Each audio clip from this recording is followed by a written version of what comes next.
এখন সারা পৃথিবীতে একটি জোয়ার ইসলাম আসছে আসছে আসছে, ঠেকানোর ক্ষমতা কারণে 95% মানুষের বাংলাদেশ মুসলমানের, কিন্তু কোরআনের শিক্ষা আমার চালু হয় নাই।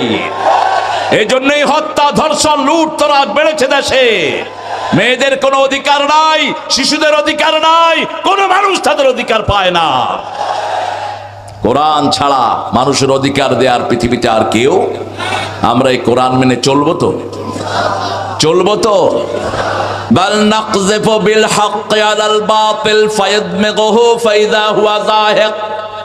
এই হক দিয়ে বাতিলের উপর বাড়ি মারো, আমি আল্লাহ নিজে বাতিলকে জমিন থেকে চিরতরে দূর করে দেব। কুল জাআল হাক্কু ওয়া যাহাকাল বাতিল ইন্নাল বাতিলা কানা যাহুকা। জমিনের শুরুতেও ছিল আল্লাহর কিতাব, শেষেও থাকবে আল্লাহর কিতাব।